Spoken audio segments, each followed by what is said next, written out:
Good evening, everybody, and welcome to the WSAN Network. Well, tonight we have a joint broadcast between the Sports Exchange and No Limits. And why would I have a joint broadcast between our top-of-the-line broadcasts? Well, I'll tell you what, Florida businessman and philanthropist and founder Quint Studer of Studer Community Institute and the owner of the Pensacola Blue Wahoos, a minor league affiliate, and as well as the manager of the Beloit Sappers, joins us on the broadcasting. Quint, thank you for being here tonight. Oh, I'm excited for the opportunity. You're a Detroit legend. Well, I try to be. I mean, you know, I'm definitely well connected over the years, especially in my 40 years. And you know what? I can tell you right now, this broadcast is definitely being dominated with that Midwestern flavor, don't we? I got to tell you, though, I'm outnumbered with Whitewater people. I'm a University of South Florida Bull, university-wise, even though I am from the Metro Detroit area and love the Michigan Wolverines. And now I've got two University of Wisconsin Whitewater individuals, 2-on-1. All right, Quint, we're glad to have you. We're going to get into a lot of things, and we will leave no stones unturned. And leading it off here and batting first and going to first base is Candy Ebling. Candy, go ahead. Hi, Quint. So, Hi, Candy. Go Warhawks. Yeah, go Warhawks. Exactly. So, you grew up in Illinois, and yet you went to Wisconsin Whitewater. Tell us a little bit about that and that decision and how that came about. Sure. It was quite easy.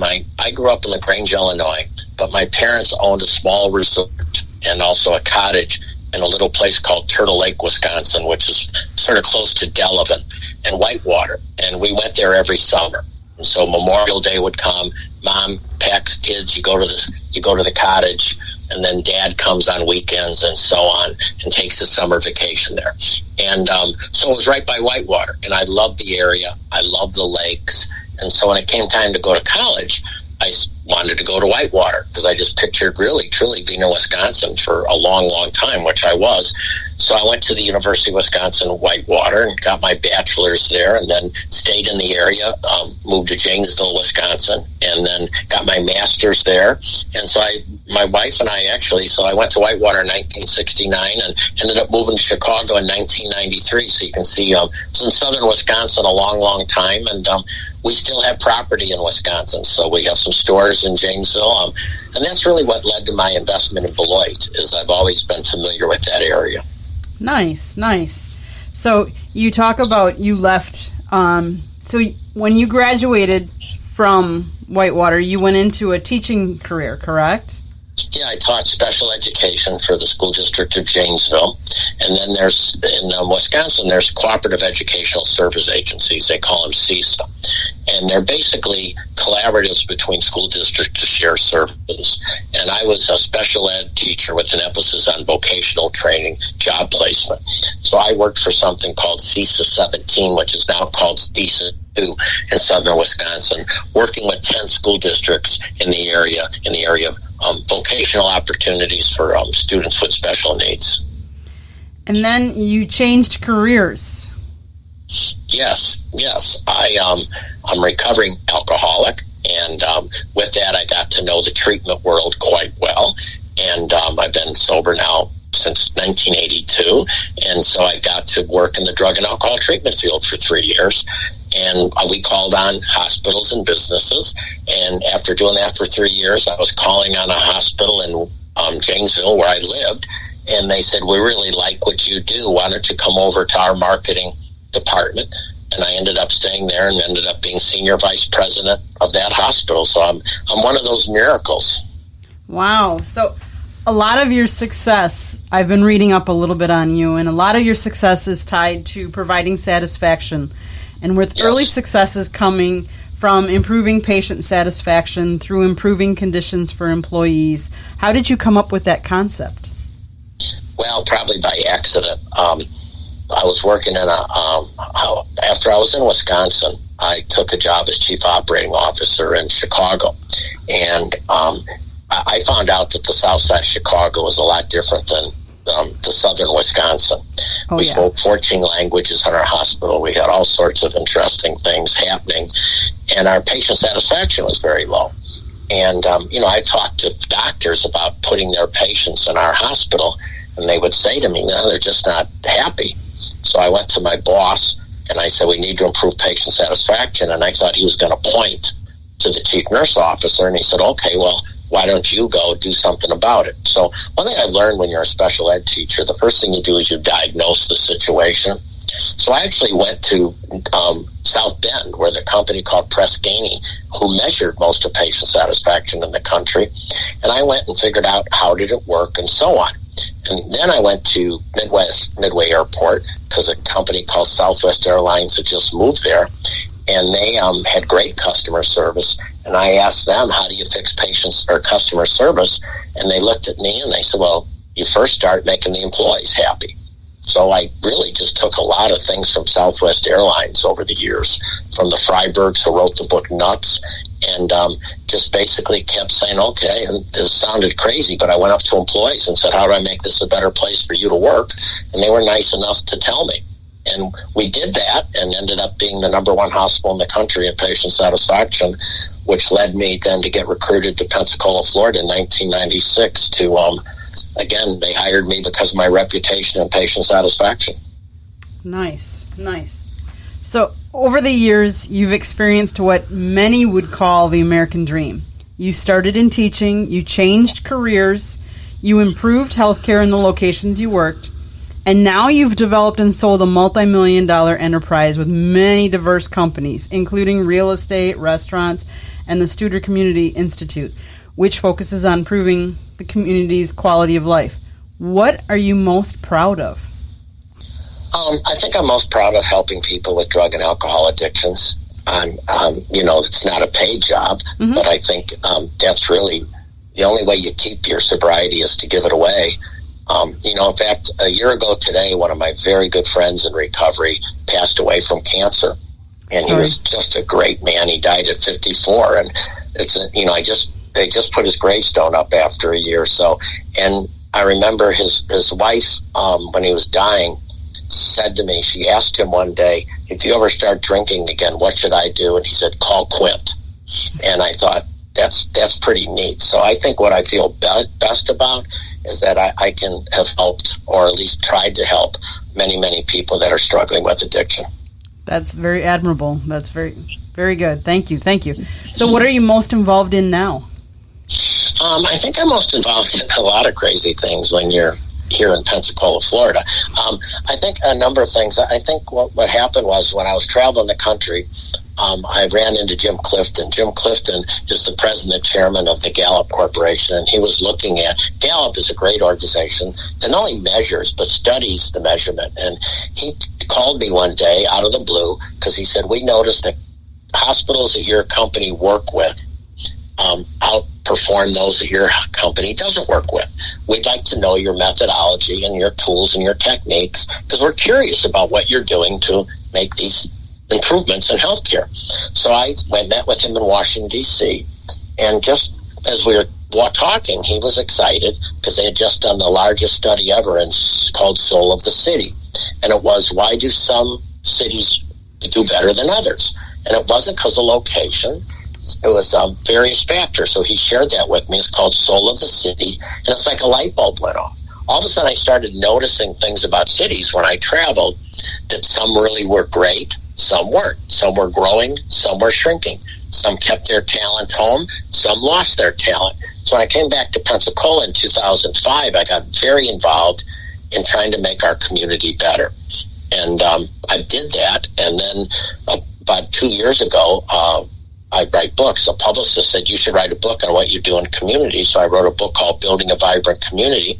So I'm doing an awful lot of helping what I call small and mid-market cities keep their talent home. Because it all comes back down to keeping your talent home, getting your talent back, and getting new talent. And, we know for years that small and mid-market cities have been losing young people right and left. And so I've been really trying to help cities become stronger and more sustainable. So that's been really exciting. I've been just at the Chamber virtual talk today, and I've been in Beloit, and I've been, in Stewart County, Florida, and Hot Springs, Arkansas, and Springfield, Ohio, and Chillicothe, Ohio, and Elkins, West Virginia, and Odessa, Texas. So all sorts of cool cities that I get to work with. And what I love about every city is how the people love it.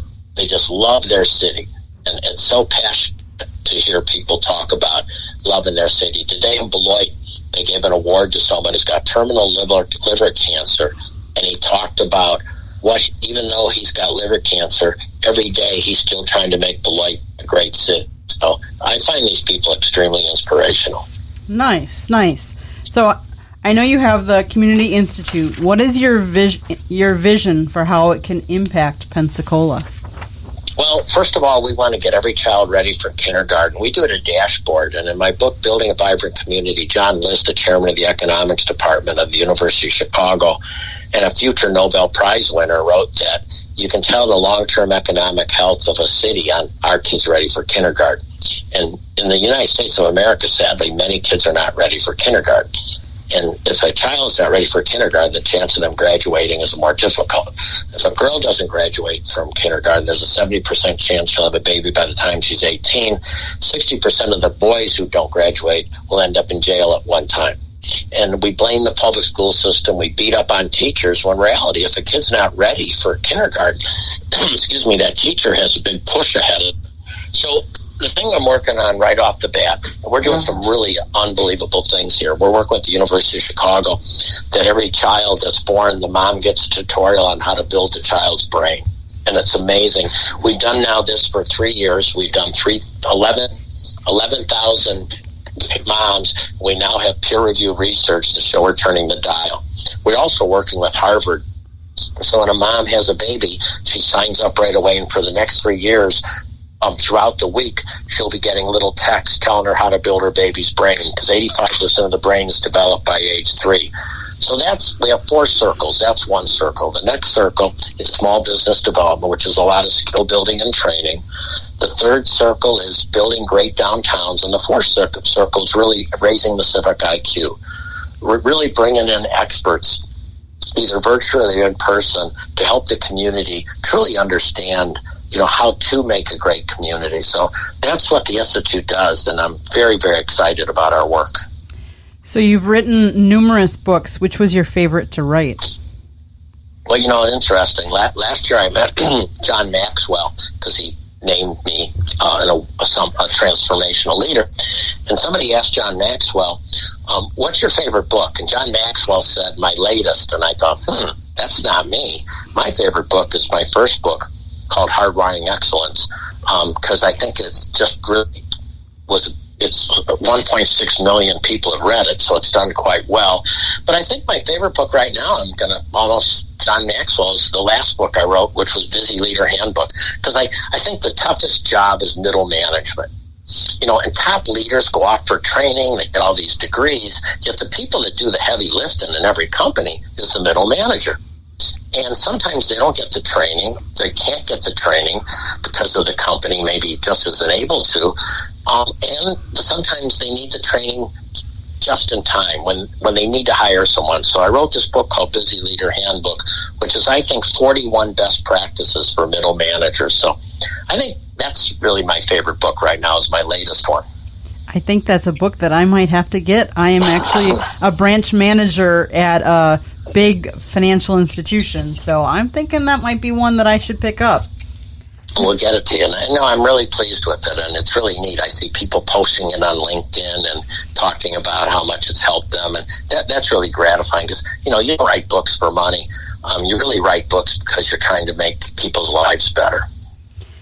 Do you ever see yourself living back in Wisconsin full-time? No. You don't miss the winters? No. Well, no, my wife would. It was interesting. When I told her we'd have to move for my job, she said anywhere but Florida because of the humidity. I love Wisconsin. I see us being there quite a bit, but I sort of one of these people that I need greenery and sunshine. And sometimes in Wisconsin, those lack of greenery and lack of sunshine can get a little wearing on you, but it's a beautiful state. Yeah, that February through May time frame, especially.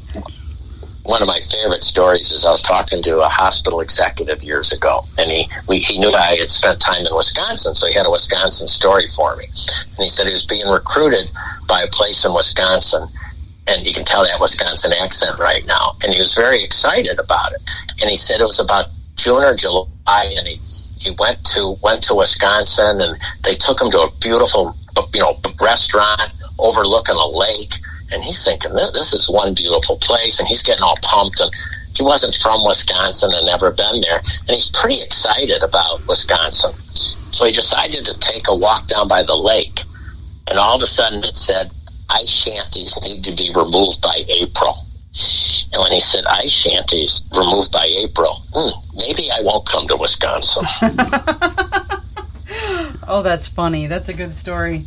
Yes, I don't miss those cold winters in Wisconsin, but I think Scott's going to take over, and he's going to be my relief pitcher here for a little while. All right, Candy, thank you. All right, you ready for the Motor City Man Mouth, Quint? I know that you've had your homie. Okay, so there you go. I'm ready. Bob Seger. Let's do a little Bob Seger here. You bet, man. Ted Nugent, all that good stuff. Let's bring it home, baby.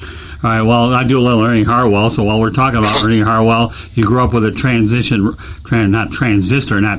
whatever the difference is. Tell me your thoughts about Ernie Harwell and that transistor radio that so many people can't find. It's probably an antique these days. Well, I think, when you grow up, I grew up in Chicago with the Vince Lloyds, the Bob Elson, of course, the Jack Brickhouse, the Lou Boudreau. You grow up with radio people. Look at Bob Uecker, 50 years of broadcasting in Milwaukee. Awesome. Ernie Harwell in Detroit. Roddy Brennan, of course, who just retired in Cincinnati. These people are more than a radio broadcaster. They become your family. Oh, yeah. They become people you just think you can sit down and talk with, and they become a big part of your life. So I think these radio broadcasters truly have a wonderful way of, they create relationships. It's way more than a game. It's making you feel comfortable and making you have fun. And I still remember, I remember Harry Carrion as the White Sox announcer with Jimmy Piersall. And you create these relationships, and these people like Ernie Harwell, they just last with you for a lifetime. Like I said, my wife went to a conference, and her big thrill was Ernie Harwell talked, and she came home with an Ernie Harwell bobblehead. Well, I got a great Ernie Harwell story. You ready for this, Quint? Okay? Yes. I have a lot of them. I mean, the last time I saw Ernie was on my birthday in 2008, December 29th. But I'm out in Arizona with the Tigers and the Diamondbacks. Ernie Harwell and I are sitting eating dinner together. He offers me this bag of nacho chips. I said, Ernie, I don't want these things. I said, well, no, I'm giving them to you, Scott. I really want you to have them.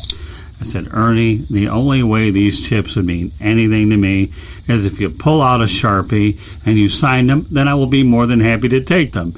You know what, Quint? He couldn't get that Sharpie out fast enough to sign it, and I took them, and you know what? They're in my showcase at home. So that's the type of relationship I had with Ernie Harwell. I actually have Marty Brenneman's number. I saw him again last June over in North Carolina, Winston-Salem, and I worked with him back in the 1980s. Let me give you a little bit of a background, because I know we're going to get into minor league baseball in a moment, okay?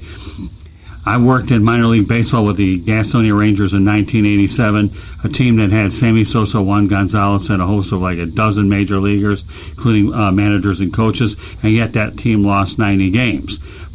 But prior to that, I covered the Fort Lauderdale Yankees in Fort Lauderdale Stadium from 82 to 84, and then from 84 to 86, the Tampa Tarpons, which happened to be the Reds affiliate, which is where, by the way, I did meet Marty Brenneman during spring training. So isn't it amazing how all this stuff goes full circle?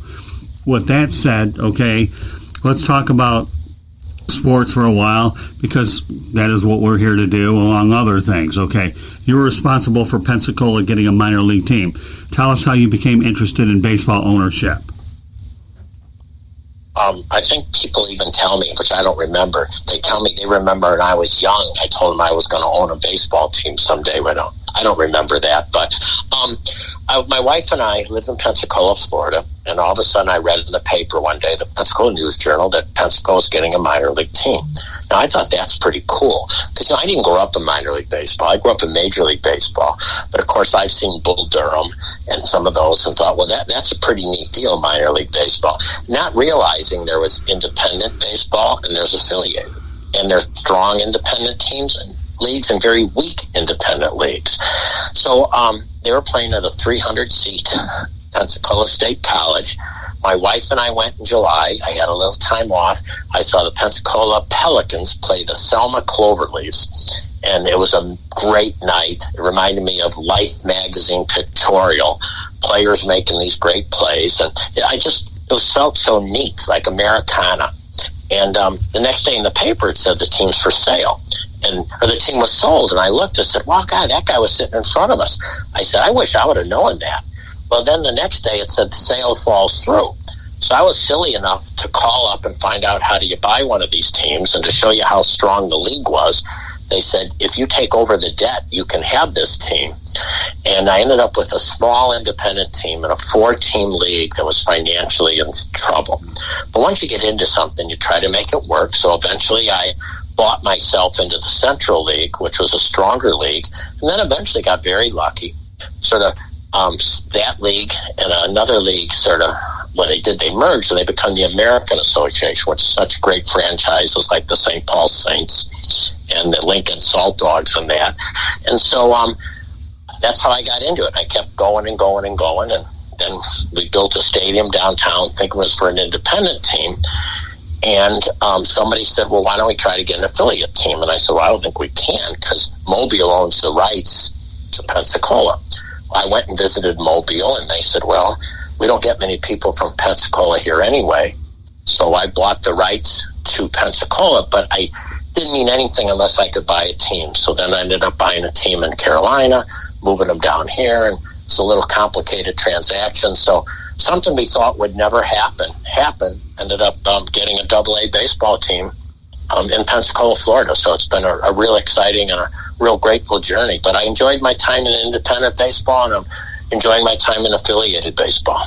Well, when you talk about the St. Paul Saints, the one man that stands in my mind that I actually knew was Mike Veck.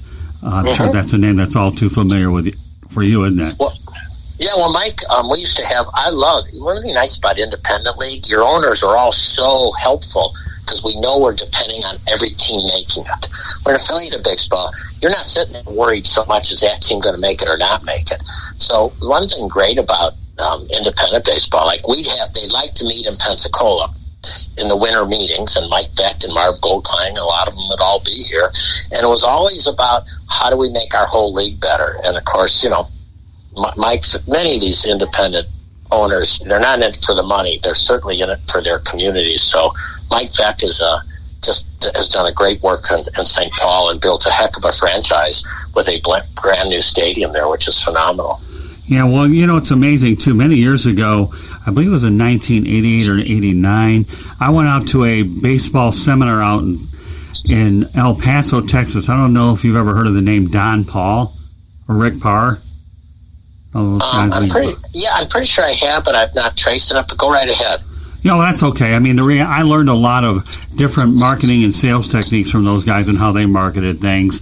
And, I don't care what line of sales you're in, Quint. To me, whether you're in baseball or not, you can always unilaterally use a lot of the techniques. So when you talk about baseball, you alluded to Bull Durham. Did you feel that that's how you really wanted to model your particular franchise? Because I know a lot of people use that, and they raise the bar high when it comes to Bull Durham being one of the most favorite movies out there of all time. Well, what I wanted to do was try to create a national brand. And we always said that we were going to have a minor league baseball team, but we're going to run it like everything else. You don't sit here and say, my hospital's smaller than you, so I can have worse quality. You say, I'm going to have a great small hospital, and the quality's going to be great. You don't go to a restaurant and say, well, gee, the food's good for seating capacity of 50. Food either is good or not good. So our whole goal was to, again, run a great organization, but we really had our sights set on creating something special here that gains a national reputation, whether it's with major league owners, whether it's with minor league owners, whether it's with, certainly creating that scouts which we've worked real hard on. We wanted to really create a brand. So when people think of minor league baseball, they think of Pensacola. So that's always been our goal, to create a national brand. And that'll be our goal in Beloit, Wisconsin, to create something real special there. Another model franchise over the years occurred out in Nashville with the Nashville Sounds. I don't know if you remember Larry Schmidt too, but boy, he was a marketing genius if I ever saw one. I never met him, but I've heard a lot of things. Did you ever meet Larry Schmidt too at all with the Nashville Sounds? No, but again, I think, Nashville, these are types of places that, they're really smart. They're still playing some baseball even without minor league baseball. They're figuring out free agent baseball and all sorts of things. So, yeah, I'm still learning. I'm still trying to figure out the best ways to do things. Well, being in the Midwest, I know that we talked about Bill Veeck, and you being a White Sox guy. Tell me some of the things that you learned about the way Bill Veeck went ahead and marketed, because he was definitely original, for sure. Well, I think he wasn't afraid to take risk. He wasn't afraid to disrupt. Now, some of those disruptions work. Some of them don't work. He was one of the first ones to do Ladies' Day, I think, with Cleveland. So, he took a chance that. So I think if you have to be okay failing. So, if you remember, he did Shorts, and that wasn't a big hit.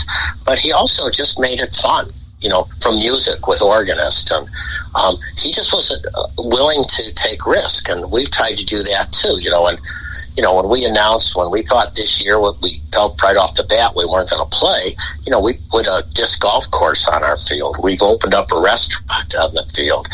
We created a stadium Airbnb, which has just been on CBS, ABC, NBC, CNN, Sports, Fox and Friends. So I think Bill Veeck was willing to go and challenge the status quo. And certainly that's what Mike Veeck has always done. Right. And that's sort of what we try to do. It, as long as it's not illegal, as long as it's ethical, as long as it's honest, we'll try something. And if some work, some don't. Well, we all know Bill Veeck definitely, when he had Disco Night, that was one of the most famous promotions on the planet. And I'm trying to be very nice about it. I believe the Detroit Tigers were involved. But you're right, he wasn't afraid to do that. You talk about organists. I know that Nancy Faust is a woman that I met over at the old Comiskey Park in Chicago. Did you say that you like to keep an organ? And how much did you know Nancy Faust? Just from her music, and I love music. And, I think Veeck did the Exploding Scoreboard, too. So I still have to be careful because, I realize not everybody likes what I like. But I still like going to a game and hearing the organ. It's just sort of, and everybody was able to see Nancy Faust and wave to Nancy Faust. And, again, they become your family. They become, in a way, not even though you don't know them, you feel they're your friend. No doubt about it. All right, so how are you introduced to Bubba Watson, the co-owner of the Blue Wahoos, and what did he bring to the table that you thought you could help run a successful team? Sure. Bubba grew up in a little town called Baghdad, which is pretty much a little teeny town that, people would say, if you asked where you were from, most people, I go around the country, and if you ask people where you're from, they'll say the biggest city thereby, even when they might not be exactly in the city limits. So Bubba, sees Pensacola and much of his hometown. So I didn't know Bubba, but I followed Bubba like you follow, local people are doing well, but I had never met him. And then when he won the first Masters, we got a call immediately and said, Bubba wants to come to a Wahoo game. And this was, we're talking right after he won it. So, we had national media, we had everything. And I met him, I shook his hand, or was very nice to him, but I don't bug these guys. I don't ask for autographs. I just try to be very polite because they get pulled in all sorts of directions. And that was really it. And then when he won the second time, he said, I want to come back to Blue Wahoo Stadium again. He came back. This time, my wife and I handed him a check for his foundation. And I think he was so used to having to write checks, he didn't know how to handle somebody giving him a check for his foundation. And we left it at that. But I think, and then his accountant, Randall Wells, worked for the accounting firm that handled a lot of my accounting. So even though I didn't know Randall sort of knew how my wife and I did things. So then maybe 6-7 months, a year later, I got a phone call from Randall Wells, and he said, "Can I talk to you?" And he met with me, and he said, "Bubba would like to own part of the Blue Wahoos. How do you feel about that?" I said, "Well, I think it's great, because I think he can help create a more national brand for us." And so Bubba bought us a minority interest in the Blue Wahoos, and he's been a great owner. I mean, he just didn't. I mean, he's learned our customer satisfaction, our employee engagement. He did his 60 Minutes special from the ballpark. He just did an ESPN special from the home plate. He's going to be on a national commercial coming up for a company wearing a Blue Wahoo uniform, golfing. So he's been a great spokesperson for the Blue Wahoos. It was sort of neat. I don't go to winter meetings but twice, and we won an award one year, so Bubba went to pick it up.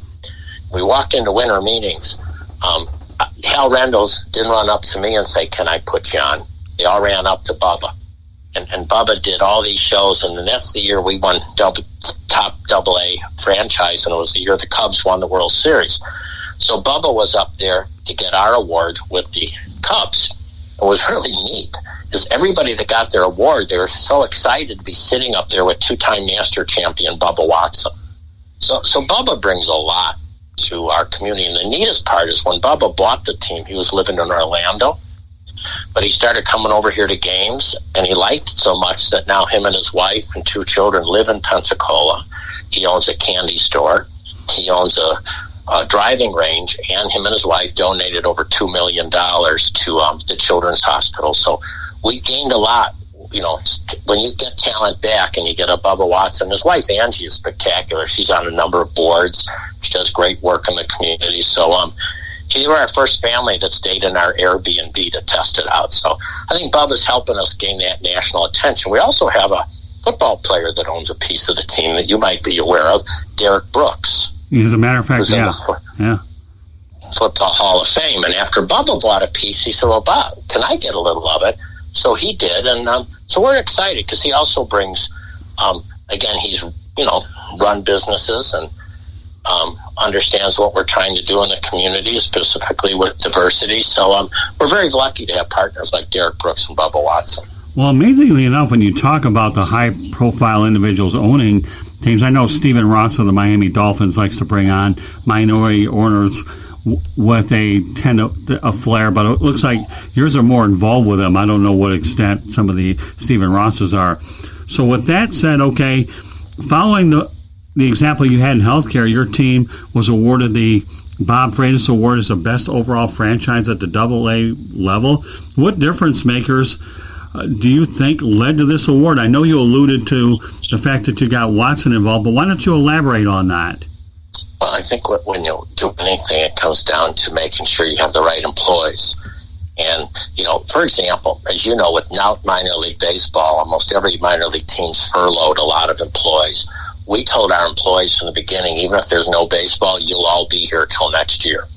I think we might be the only team that has done that, at least our size. So it was our chance to pay back the employees. So I think you get it by making sure you hire the right front office staff, make sure you train them. We give a lot of training, make sure you hire right, and make sure you measure. We measure employee engagement twice a year. So we're always trying to make sure that we're doing everything we can to be a great place to work. And so I think just this year, as an example, not furloughing any staff. Remember, when you don't play baseball, you don't have revenue.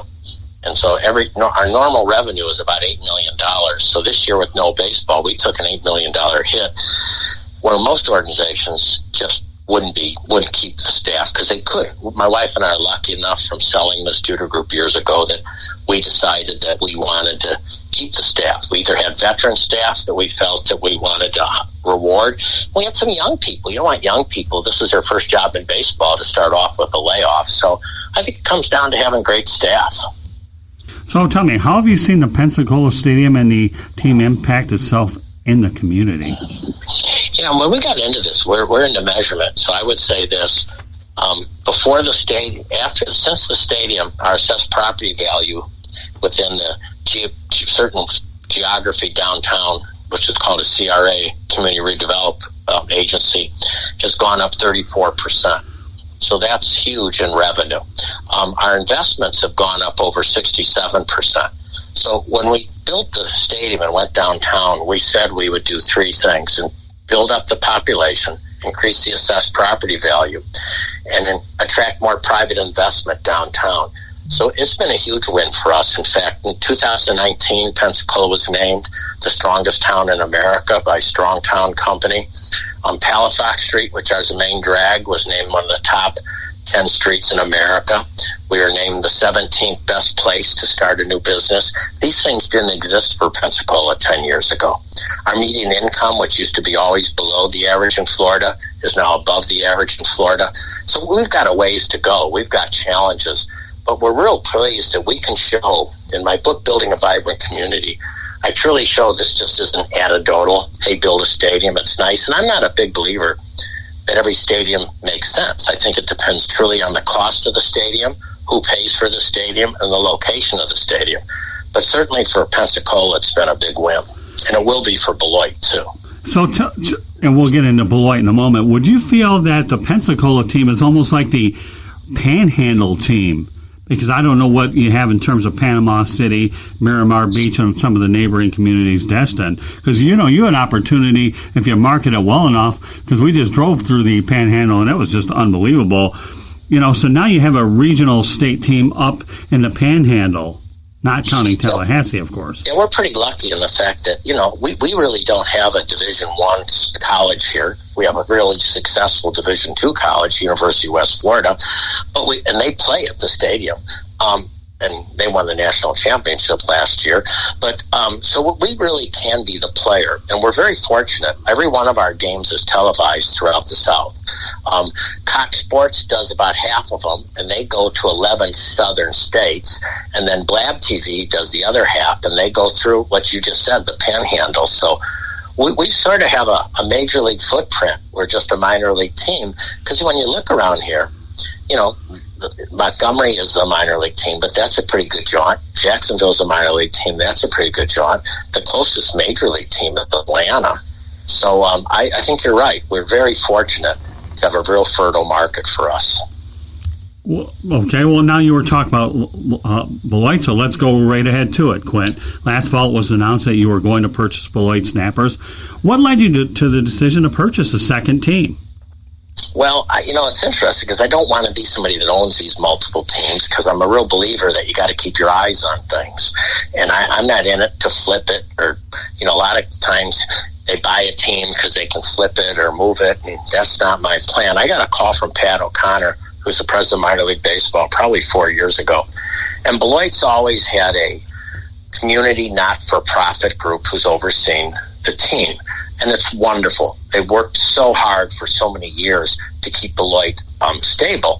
But the challenge was, it's really hard. For example, this year we put $250,000 into improving our locker room. If we had to get 10 or 15 people to put up some money, it's a little harder. So he said to me, it'd really be helpful, Beloit. Plus, I've gone through getting a stadium built, and Beloit desperately needed a new stadium. So I talked to Dennis Connerton, who was the managing partner of the Snappers, and it just wasn't the right time. So we sort of left it at that. But, I've got 2 children that live right around 10 miles from Beloit. I've got 6 grandchildren there. We own some bodacious coffee shops and olive oil store that's stayed in downtown Janesville. I've worked in the Beloit school districts before. Beloit people used to always come to Turtle Lake, to the cottages. So I've always had an affinity for Beloit, and I've always admired this family there called the Hendricks, Ken and Diane Hendricks. Now, Ken is deceased now, but they went from nothing to building a huge company called ABC Supply, and they've done so much for the community. And I always was wanting to get to know the Hendricks because I so admire them. We had them actually rehab our stores in Pensacola, in Janesville. So it came about that minor league baseball, because there's no public money for a ballpark in Beloit. Would Diane be interested in building a stadium? With Dennis Connerton would be helpful, myself, ABC Supply. And my wife and I had dinner with Diane and her son and people that own businesses there. And I just didn't know if it would or wouldn't. But then we got a phone call from Diane, and she said, yeah, she would build a stadium. And by that time, the people with the Snappers also were sort of ready to turn it over to a private owner. They've been doing this for a lot of years, and they knew me, and they actually probably, maybe could have got something else. But what they liked about me is they knew I wasn't going to move the team. They knew that I'd sign a long-term lease with the Stadium Authority where the team is unmovable. Guaranteed lease, 20 years, no matter what. And they didn't spend all these years to keep the Snappers in Beloit to have a move. So between my family, my friends, great admiration for Diane Hendricks, great admiration for the Snappers board of directors, ended up sort of getting involved with the Snappers and doing everything we can to make Beloit just thrive and make baseball thrive in Beloit. And we're so grateful to Diane Hendricks. Judging by what you told me, what the way your operation is in Pensacola, and then I'll get into some other Beloit points with something that came to mind. Have you ever been to the University of Kentucky Wildcats basketball game? No. Put it on your bucket list, because I'll tell you what, I had an opportunity to cover Florida Atlantic against the Kentucky over in Lexington, and it may be a college team, but I'll tell you, they run it like a pros is what they do. And judging by the way you operate your minor league franchise, that's drawing some similar comparisons. So please take that as a compliment, because the Wildcats really know how to put on a show. And it sounds like to me the fan experience and the community experience pretty much indicates that, let alone the fact that you are a regional team, where you practically own the Panhandle with your Pensacola team. Just wanted to bring that up while it was fresh in my mind. Well, I'll give you some trivia. We've talked a lot of trivia, okay? Sure. Kentucky basketball, one of the greatest players that ever played in Kentucky, was a kid from Batavia, Illinois, and his parents had a cottage in Turtle Lake, Wisconsin, where my parents' cottage were. And whenever somebody came into our house, my dad would put a pencil up and mark how tall they were. And this guy was pretty impressive, because when he walked in as about a 16-year-old, he was about 6'7". And that fella that had a cottage, his parents had a cottage at Turtle Lake, went to be one of the great players in Kentucky, Dan Issel. I remember Dan Issel. Yeah, he used to play for the Denver Nuggets. Yeah, so that's a trivia for you. Well, I remember Dan Issel because, he was coached by Larry Brown, who, when the ABA and the NBA merged, you had Larry Brown against Herb Brown, and that's when I first heard of Dan Issel. Yeah, he's definitely a famous. So I know my Kentucky basketball there, Quint, but yeah, Dan Issel definitely rings a bell. Heck of a player, too. He really is a heck of a player. So, oh my goodness, Kentucky Wildcats. Kentucky basketball creeps into the broadcast. Good stuff there, Quint. So continue on about Issel, because we got some more things to get to. We're having a ball, aren't we, tonight here on the WSA. Well, what would you like to know? That he was the first player that Adolph Rupp allowed to get married, and Adolph Rupp at one time coached in Illinois. He coached high school at the Freeport Pretzels, and actually it was an integrated basketball team. So it's interesting. For at least for me, I love facts that have no value, but they're intriguing to me. That makes two of us. That definitely makes two of us. I'm sure you and I can't wait to meet you face to face. Who knows where this will go, but I know it'll be a lot of fun. So tell me, Quint, before all the sport cancellations due to COVID-19, baseball announced the contraction of minor league teams, including Beloit. The new stadium in Beloit is likely to be the main reason that Beloit will continue to have a team. Once the stadiums open up for fans, do you anticipate any major shifts in how the fans experience game day, or will it look how it was before? No, it'll be, it's very similar to Pensacola. When we had the independent team, we played at the University of West Florida, which was a college baseball stadium. It was a college baseball stadium. Locker rooms weren't great. It just was a college baseball stadium. Now, Beloit has done the best job they could for years at Pullman Field, which is basically in the Park District. And they've invested some money, but it was really hard. When we talked about Pensacola having a new stadium, people just couldn't get there. They just thought it was going to be like the Pelicans at UWF. And then when they came to the new stadium, they just were stunned. And I think that's what it's going to be like in Beloit. Beloit Stadium In fact, I love Pensacola Stadium, but when I see the pictures of Beloit Stadium, I think it's cooler than ours. Now, we have Waterview, which is nobody, we have 300. We go all around the outfield with Waterview, but they're on the Rock. It's on the Rock River. It's all brick. It'll remind you a little bit of when Camden Yards first opened up. It's not overbuilt. We have no suites. We're not a believer in private suites because we want to mingle people, not separate people. We're trying to break down divisions of people. So we'll have 2 large suites. One will seat 100, the other one about 300. So people can go upstairs and watch the games from there. But it's going to be a cozy little ballpark, and it's going to be just phenomenal. And you can enter either behind home plate, but because right downtown is center field, you're going to have the coolest entryway. You're going to come downtown, almost walk through a garden-type atmosphere, and then pop into center field. So I think it's going to be just absolutely fantastic. Well, the one thing when they build ballpark stadiums is everyone's always trying to go out there and outdo one another. I mean, that's a given. If I can do one thing, I can do it better. And now I don't care whether it's an arena, Quint, ballpark, whatever. What idiosyncrasies or differences can we have which makes anybody want to go to 9 million stadiums in the first place? So I give you a lot of credit for that for sure. And they're all different. Fort Wayne has such a great stadium. Lansing, there's so many neat stadiums that have different things. So I think what will make this thing a pretty unique is we're not into how big it is. So it's going to be more small. It's going to be more of a Fenway Park, Wrigley Field feel to it. I think the brick's going to add a lot. So I think the fact that it's right along the Rock River, so you're going to have this viewpoint. On one side, you're going to see the river, but on left field, but then center field, you're going to be looking at the sky, the landscape of downtown Beloit, which is pretty neat. So I think it's going to be a real cool little feel that people are going to really fall in love with, and sort of like Blue Wahoo Stadium. Our farthest seat from the home plate is like 12 rows, and this is going to be about the same. So it's going to be an exciting place. Well, I know in Branson, Missouri, they went ahead and created a ballpark setting where they have replicas of other ones. What do you know about that situation in Branson? I think that's a very good idea how they're trying to attract baseball with all the youth around the country. No, I'll have to learn because we're always, I'm an imitator.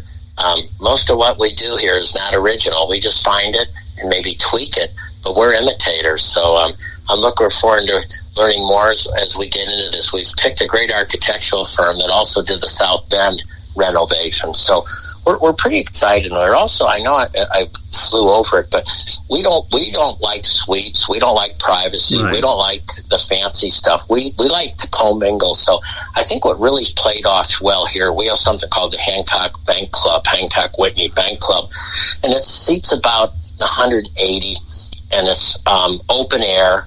You pay and you get food. You pay a certain price. It includes your food, and we just love the mingling. And I think we'll do that. Beloit will be multi-purpose, just like us. We play 28 football games in our stadium every year between youth football and college football. It'll be set up for many things. And then the suites are big enough and enclosed and air-conditioned and heated that we'll be able to do a lot of things at this stadium throughout the year, because we believe a stadium's a fixed cost, and the more things you can do with it, the better. So we're not one of these that say we can only play baseball there. We like to keep the place hopping all the time. Yeah, if you ever get to Branson, Quint, you should check out those different replica ballparks. I think Tucker Stadium, and knowing you as different as you are, I wouldn't be surprised if you draw 9 zillion ideas anyway. So let's talk about the fact that there's been a lot of talk about corporate welfare going into baseball stadiums, baseball teams or stadiums. Through your experience with the Blue Wahoos, how have you seen the new stadium impact the community, including the real estate market in the area? Sure. Well, we were a pick. Our stadium public money was $15 million. and then we covered the rest of it privately. So you can see that looking at stadiums, that's not a big dollar amount for what you get.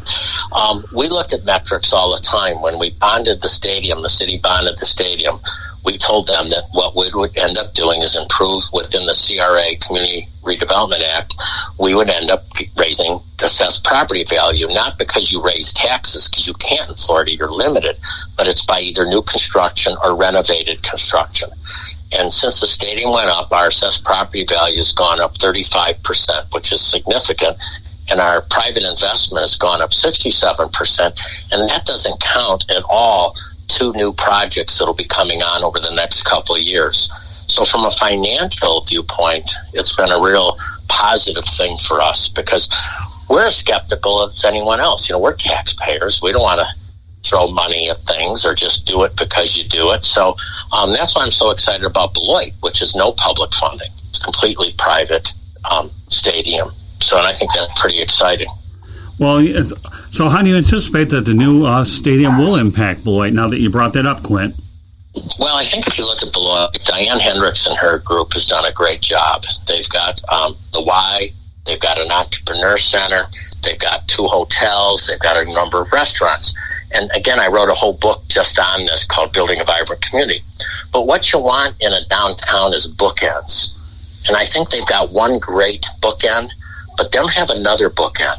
So you want to stretch people through your downtown so not just a few places do well, but all of it. And people will only walk so far. And I remember when San Diego was building their new ballpark, I decided to walk to it, and I got a few feet, and I said, I'm not going there. By the time it was built, I could walk the entire ballpark. Same thing with the new San Francisco ballpark, or if you look at Birmingham. So what this does, it's only a couple blocks from the main bookend.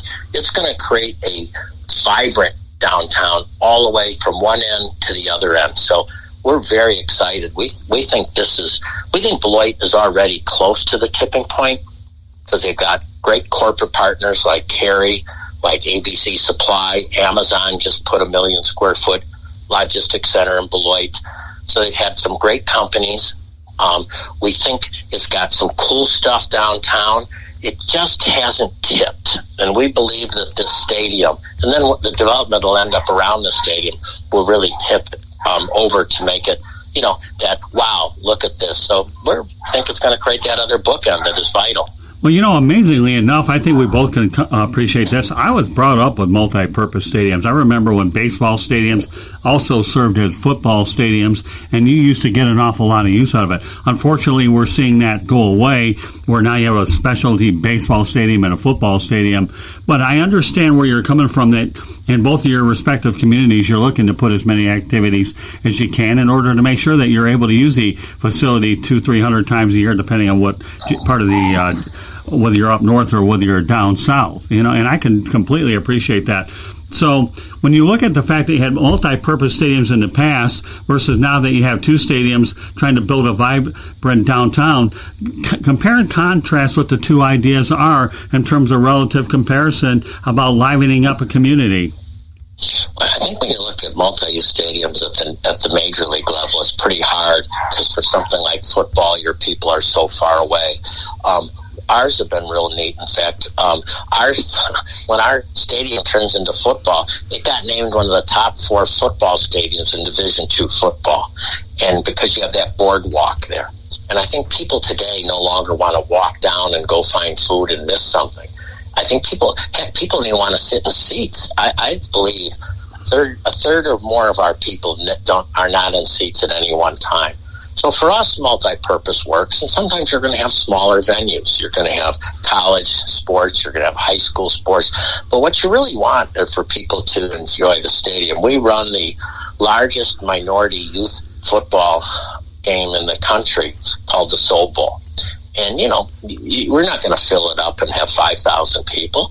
But if you get 1,000 people and they normally don't go to the stadium and they feel great, then they'll come back. We do movie nights. We do tons of stuff there. Because, again, it's a community asset that we want to see utilized. And it doesn't do any good just being a pristine place with turf if people aren't using it.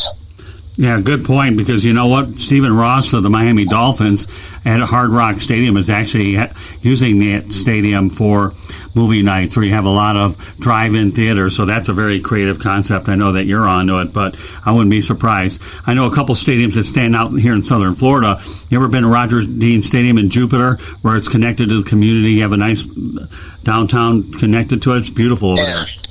Yeah, that's exactly the type of stuff that we're talking about, and that's the nice part.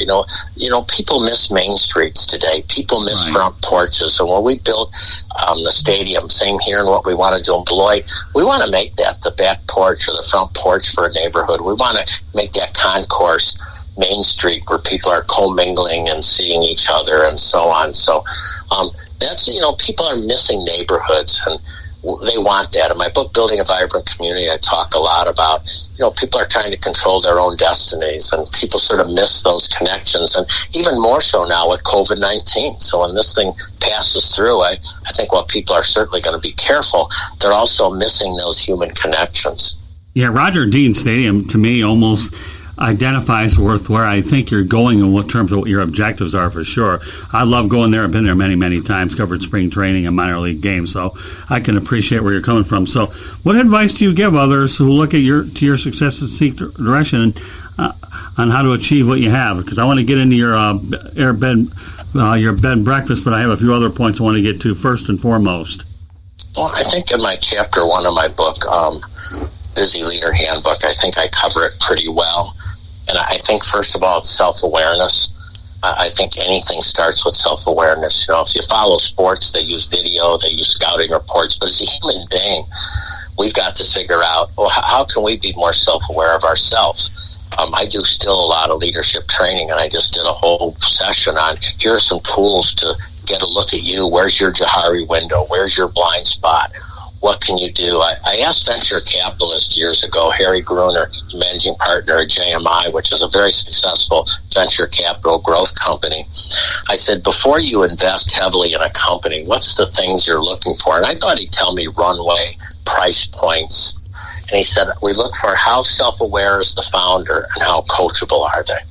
So I think the key to success is self-awareness. And sometimes we got to get through things like denial and anger and the inside stuff. But I think it's self-awareness. And then once you're self-aware, how teachable or coachable are you? And I think those are the two key factors. We're doing mid-year reports right now. And the president of our baseball and entertainment, for his mid-year report, one of the questions is, how can I, your boss, improve?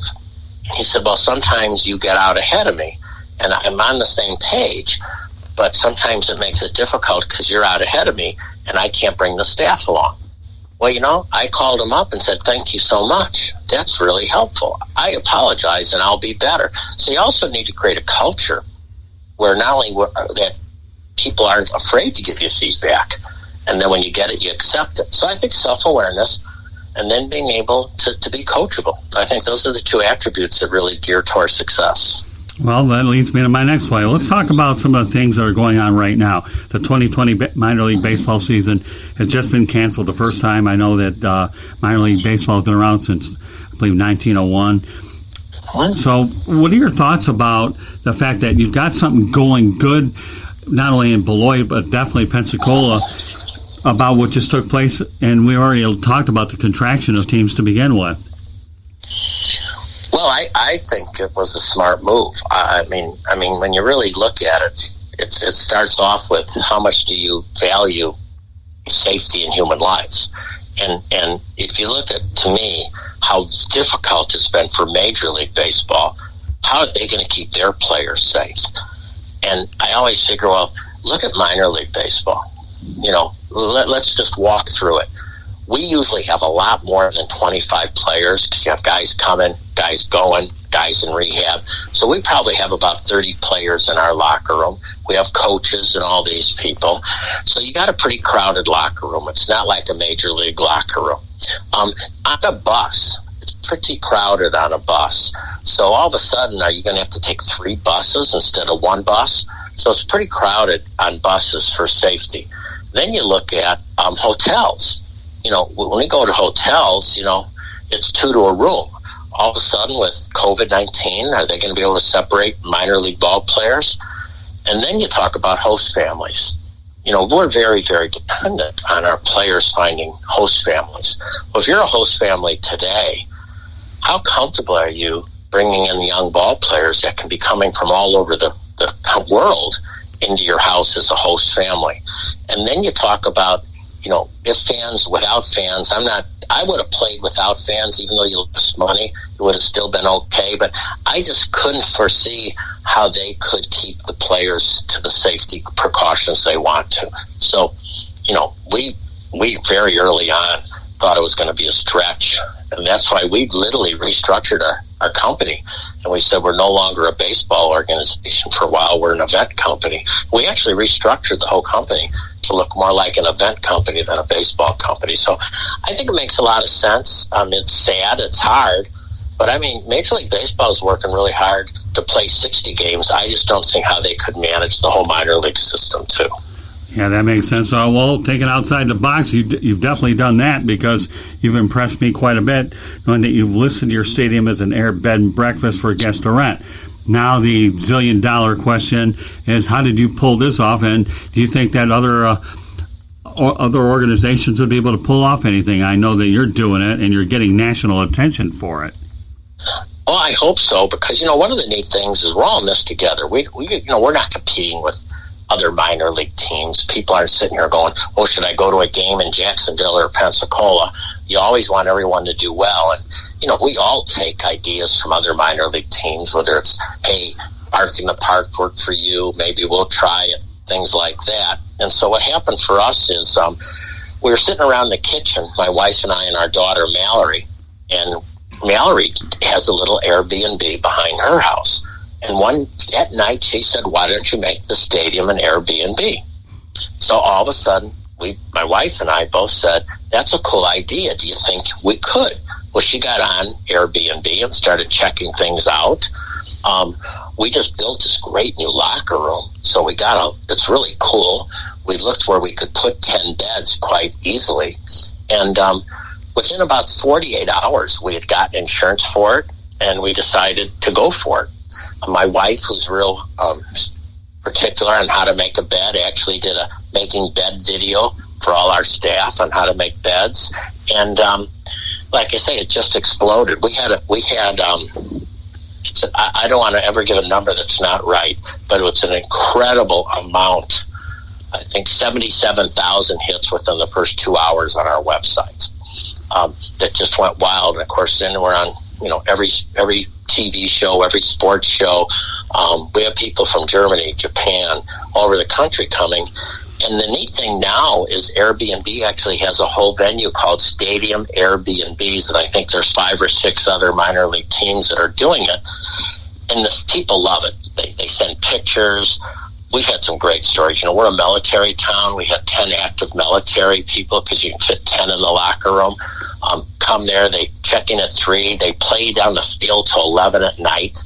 They went to bed, woke up at 6 in the morning, and played till time check out at 10. And these are military people that are possibly going to be overseas. So, what we tell people, it's not about the money this year. It's really about creating these memorable moments and building that emotional bank account, whether it's with employees or with the community.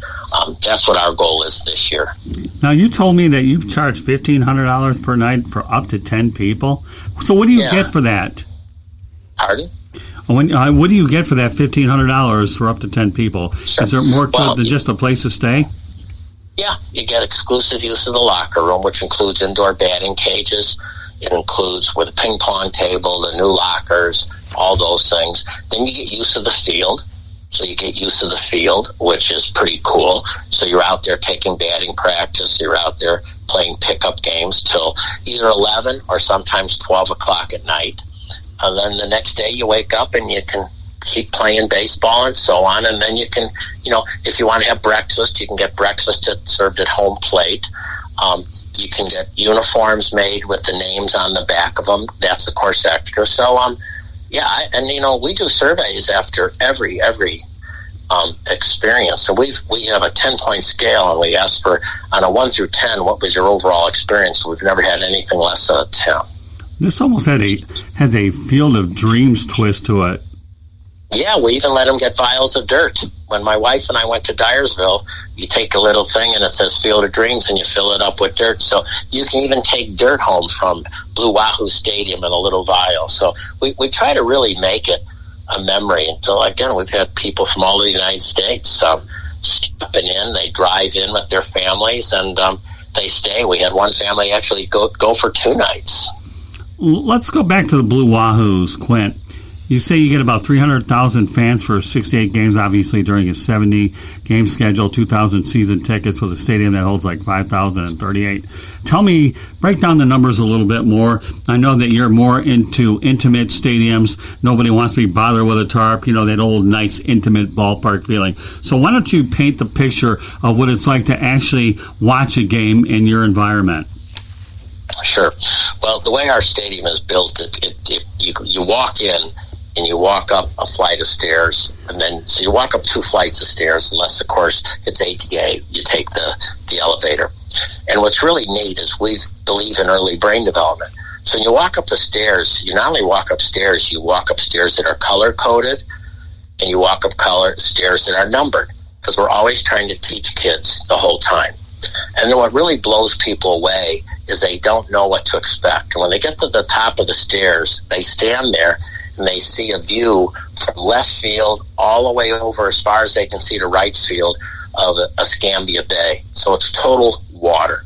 It's take San Francisco and double the amount of water. So people are stunned. We've been awarded best view in baseball numerous times. So I think that's what catches everybody right off the bat. Then if they walk down the first base side, of course, you're walking along, you're looking water to your right as soon as you go past the concession stands.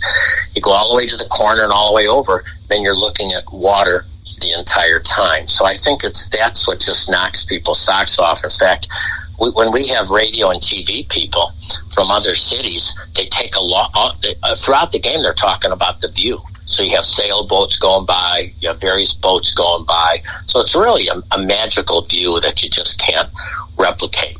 Then on the third base side, we have what we call an open suite, which is up to 180 people. But again, it's a lot of group, a lot of party decks. All along the back row is a bar. So you stand up and you sort of have your drinks and your food there, because we have a lot of standing people that like to stand and so on. And I believe it's 12 rows and sometimes 14 rows. So can you imagine, when I go to a Major League ballpark, if I get within 50 rows, I think I'm close. Here you're never farther than 14 rows from the action. And home plate is only 45 feet away, which is the closest you can possibly be. The other thing we like about our stadium, it's totally netted from foul pole to foul pole. So you're never worried about getting hit, getting hurt, so you can feel safe when you're watching a game or walking on the concourse. Do you find that you have a lot of weddings at your stadium and a lot of banquets and parties at all? Not as many as our event center. We have a pretty cool event center that we own that actually just was named one of the top 10 places to get married in Florida. So not as many as you think, because we have so many beautiful event centers, not only ours, but others. So we have a lot of great event spaces and event centers in this town. So not as many you would think. Now, we have things like high school graduations and those types of things, but it's not as many weddings as I've seen other ballparks have. Well, that's surprising to me, because my wife and I went ahead and got married over at Miller Park over at Fridays, and I'll tell you what, we did it on January the 1st over in that place. So, this shows you. I'll tell you what we do have. We have what we're booking is a lot of bridal bachelor parties in the Airbnb right now. No kidding. See, we got it out of you. My goodness, I'm telling you. So for all you folks looking for a bachelor or bachelorette party, look up Quint Studer. So a few more questions here. Been a really fun time talking with you tonight, Quint. So what keeps you busy these days? Well, I think keeps me busy is making sure that Beloit happens as we'd like it to have happen. I think that's really exciting. I probably have 3 or 4 Zoom calls a week with cities that have read my book and wondering how can they make better communities. I'm very much into diversity and figuring out how to make baseball more diverse. Our most front offices are predominantly white and predominantly male. Sort of interesting. The other guy, I was talking to a minor league team because we have brought in a diversity bias expert called Randolph Brown from Cincinnati, a consulting company, and the guys asked me why I was pushing diversity. I said, why don't we look on the Zoom here? It's all white guys. That's probably the answer to your question. We've got to really maximize talent, and you do that through making sure that you're really attracting all sorts of people from, women and minorities and so on. So I'm very much caught up in those types of things. And of course, as Candy will sort of figure out, this thing of getting kids ready for kindergarten is really important to me. So I'm just very passionate. I was lucky enough to sell my company, and I haven't had a paycheck since 2012 personally. And even when I go to other communities to speak and do workshops, which I do quite a bit, I do it for free. Now, I pay some staff that help me because I tell people it's too hard to go to Elkins, West Virginia, or Chillicothe, Ohio, or Odessa, Texas. I said, but I go there because I want to go there. And at my age, at 68, it's not that I got to go, I get to go. And I'm also really enjoying the technology because we do a yearly conference called Entrecon, and we bring in great speakers on how to grow your business. And, now we're looking at, well, how do we do these things virtually? So there's some really neat platforms out there. We did some training. We had Christy Tobias, who's an expert in human resources, do a training program on leading through uncertainty. And if we did it in person here in Pensacola, we probably have about 100, 110. We had 483 people sign up for it because they could do it from their desk and do it virtually. So it's really looking at how do we use technology to communicate well. Yeah, well, that's always been a challenge on my part. If you talk to anybody in Candy's family, they realize technology and it's a love-hate relationship. Do you take a lot of pride that a lot of your employees stay with you and that you try to create that family atmosphere? I realize you get a lot of younger guys who are using your teams as a stepping stone toward their dreams, but, tell us what it's like to work for a Quint Studer type of organization. Well, you got to be willing that Quint Studer is probably going to tell you he loves you. And it's probably uncomfortable for some to have the owner of the company tell people they love them. But when one of my good friends was dying, he said, never miss a chance to tell people you love them. We're going to be measurable. We're going to hold people accountable. We're very, very transparent. And you're going to work real hard. You're going to be passionate. But we're always going to make sure that, you don't have to worry and make a decision between us and your family. So, for example, one of our employees' father passed away suddenly Monday morning. She's not sitting there worried about work. She's sitting there about her family. Today before this show, I got to go, and one of our employees manages a little team with his daughter who's 6 and his son who's 4. So I got to watch them play youth baseball. And I think so. You're going to have somebody who's going to, my wife and I both take a very active interest in you and your family. And so I think you're going to have, and if you're single, I'm probably going to try to match make you or something. But, I always joke, I don't like to interfere while I'm interfering the heck out of people's lives. So probably going to be a little bit interfered with at times. Well, I'll tell you what, for all the folks that are listening on this broadcast, I have a feeling that you're definitely going to get swamped with an awful lot of people wanting to come down your direction. And I tell you, I look forward to the day when I have a chance to grab a microphone, whether it's in Pensacola or Beloit, and you'll get more than you bargained for, Quint. Let me tell you, as if you haven't gotten a steady dose of what I'm all about on this broadcast, well, for sure. Our Sunday broadcaster for the Pensacola Blue Wahoos is 97. His name is John Appleyard. He can tell you every Cub game from probably about 1930 on, for the first time he went to a game. And he's 97, and he's taken this harder than anyone because he loves coming to our games on Sunday where he does our announcing, and he plays a mean harmonica for the national anthem and take me out to the ball game. So if you're up, we can use you for a long time here, Scott, and love to get you signed up, particularly get you in that Beloit market. I got news for you. If my sister Marie is listening, a lot of the people in Wisconsin, I'll tell you what, they're probably doing cartwheels over this, and that might be Candy's ticket back to Wisconsin, that's for sure.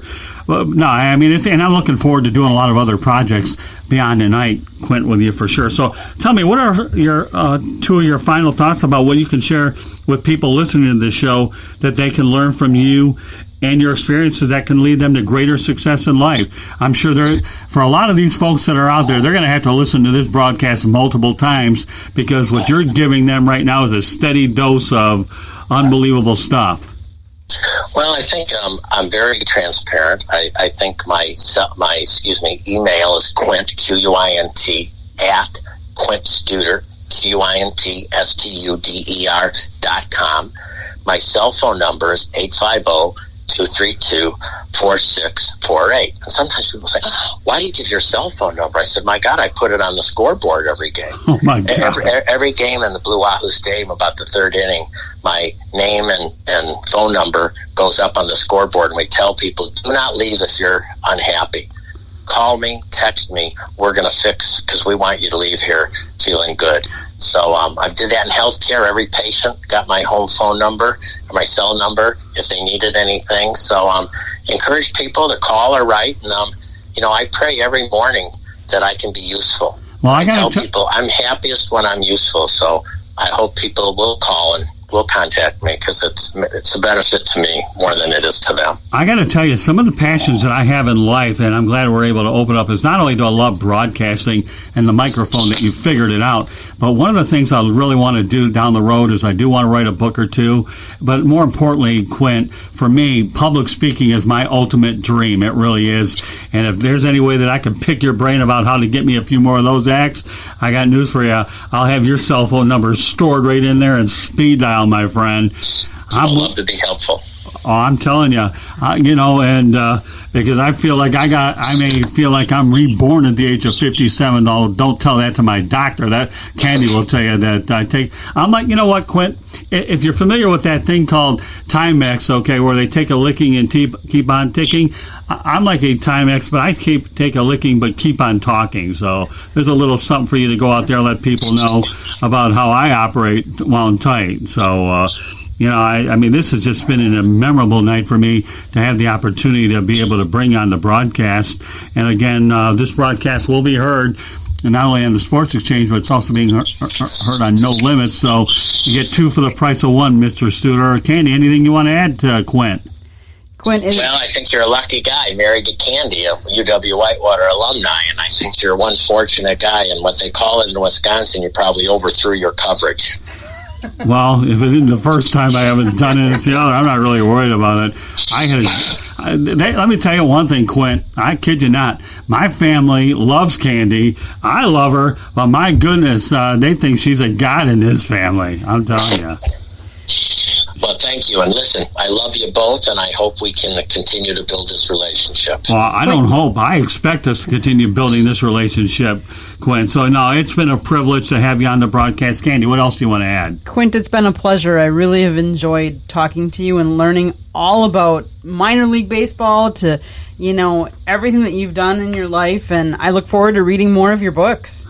Well, thank you very much. I appreciate that. Folks, if you can't learn from Quint Studer here, then something badly wrong, because I'll tell you what, and I've been around a lot of people, Quint, over the years, whether it's Muhammad Ali, Tom Lasorda, the beat goes on, full well in the media, you meet an awful lot of people, but I find a lot of times people aren't willing to open up like you have, and let alone give your cell phone out over the air. But to me, you're just an amazing individual, and as I said before, I look forward to getting to Pensacola, and I think the folks in Wisconsin are waiting. How fast can you get up here? And you know what, Quint? Okay, I may not like flying, but that won't stop me from getting behind the wheel. I'll get there. I never knew anything about Zoom except what I did on the interstate, so my goodness, I'm getting better at this technology thing. But meanwhile, Quint, thanks for being on the broadcast. We appreciate you very much. So, all right, but thank you. Have a great night. Appreciate it. All right, thank you very much. Good night. Bye-bye.